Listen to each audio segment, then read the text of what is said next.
Hi and welcome to our 13th episode, and I'm in conversation with the Dean and Director of Six Cricket Academy, Mr. Karthik Jeshwanth. Welcome, sir. Thank you. Mr. Jeshwanth, many questions from parents, but before we start, thank you so much for the response from everyone who sent us.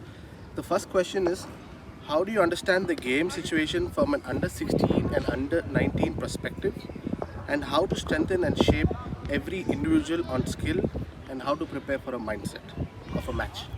Yeah, it's a relevant question which everybody goes through, and there is no fixed answer as such. But as per the books or as per research, there are stages of learning or skill acquisition, which I would like to share, and probably that may help the person who has asked this question. So, skill acquisition, let it be Ronaldo, Messi, Tendulkar, Dravid, Federer, Rafa, whoever it is, it goes in these stages. It's called as the cognitive stage, the associative stage, and the autonomous stage. Now, everybody, however talented or less talented you are, you have to go through this phase. Now, how do you go quickly from one phase to another is the challenge. So probably somebody with gifted ability, well, a lot of ability, God-given ability, may skip those stages, spend very little time. So, but for this question, where for the pertinent question here is about somebody who's at the associative stage, where most athletes spend a lot of time. So, let me explain as to what is this cognitive stage. Cognitive stage is where the mind is where the brain is trying to tell something to the body, and body is trying to adapt to that and perform that skill. And the next stage is the cognitive stage, where the brain and the body coordination is there, but the fineness of executing a particular skill, that comes with practice. There's a lot of practice. Then at the autonomous stage is where the lot of mindset is involved, because the skill is already within the person, within the athlete. So how does he deal with the external pressures or the match situation, and all these things will come in. Now you cannot jump this. So till you get your cognition right, the automotive phase right, and autonomous phase right, for you to become a champion.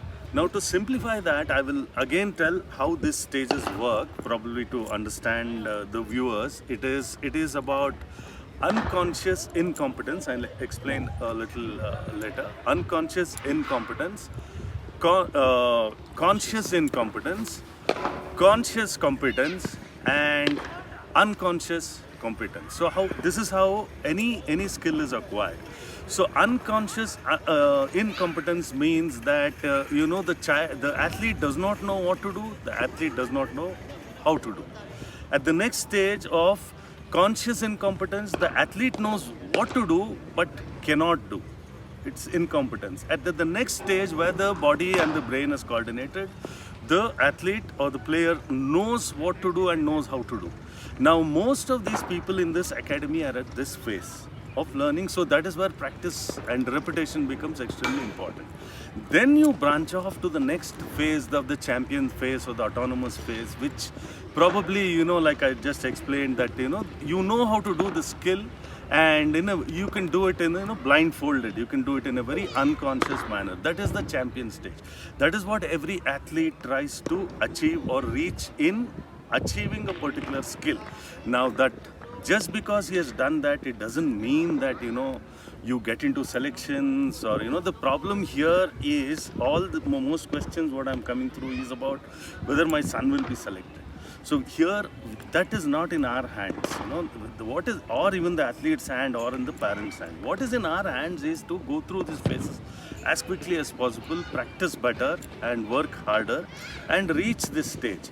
Then with all this, you reach the autonomous phase, and there are more people in that particular spot which we are eyeing for. There are better people. So how do you justify your selection? You may be very good or great at that, but if there are greater people, so this is one thing. So this is where the problem comes, where people are playing for selections. So that only adds to the pressure. So if you have understood correctly, and then at each phase, again to further simplify, any sport any athlete to excel in a particular sport, there are four verticals. It is the physical, technical, tactical, and psychological. So if you have to fire in all these four verticals, and that takes time.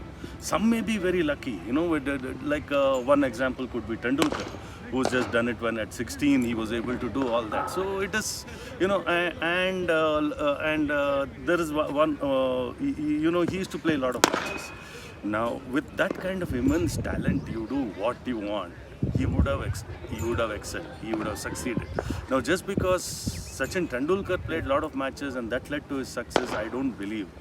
So, a lot of parents say that if you play more matches, you will become something like a Tendulkar. No, it is not like that.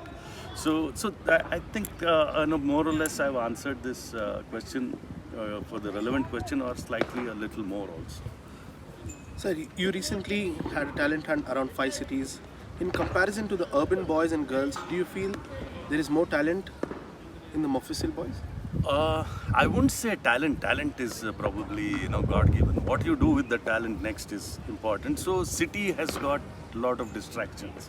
People, athletes can do so many things where these Mofussil boys don't have that kind of access to. So there they have an advantage. But what is the disadvantage with this Mofussil athletes is that they don't have facilities. Like these facilities what we have, if we have to talk about the facility at 6 Academy, in the ground which you're seeing now, we are redoing it. We have 36 turf pitches here in one ground. So that means our cricketers are playing always on good wickets. So 36 turf wickets, and we have matting wicket, we have granite wicket, we have the spin world where our batsmen practice there. Then we have the indoor. So these facilities, I'm sure the Mofussil areas will lack. And those athletes, if you have to get better, one of the ways is the infrastructure what you have. So that is one of the reasons we went to the Mofussil areas. So where we found a lot of talent, and like you see currently KL Rahul is from Mangalore. Javagal Srinath is from Mysore. So there are many cricketers which the Mofussil areas have produced, and they've gone to excel at the highest level for the country. So that is one of the reasons we went on a talent hunt, and we have found some good cricketers where we give them the best facility and the best in coaching as far as we can provide, and help them to get better. Summer camp is coming up in a month's time. How is Six different from other academies from a dean's perspective?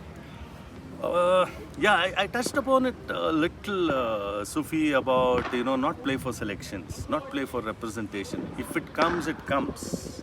Then there is less pressure on the athlete, on the whole family in itself.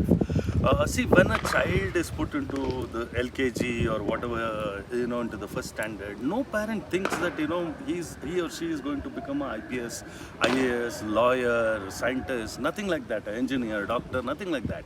They just go, they see how the child is progressing, the child then branches off, then after he or she gets the degree, then which university. There are so many things. But here, when I see, I don't know, I hope I'm not right, the day a child comes into an academy, they are looking at how does he become a Kumble or a Dravid or a Virat. It doesn't happen like that. So that is why I gave the example of a school. When you put a child into a school, where you put your child, everybody has a right to education.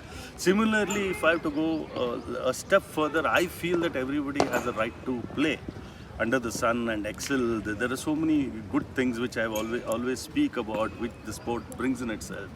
You look at that as success, and in the process, like you say, let's say when he's in 12th standard, when he finishes university, where he goes.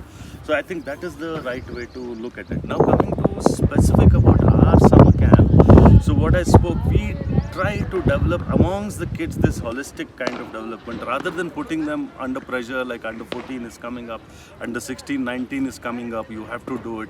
So we don't. We create an environment where the athlete is forced to excel without trying to add too much of pressure. But at the end of the day, this sport is all about how to handle pressure and decision making. So we just create scenarios. We create opportunities for the child to do particular thing before we tell the child as to how to do what to do. We just create a scenario, we allow him to think and reproduce that, which in my opinion is far more intrinsic than an external information which a coach can give.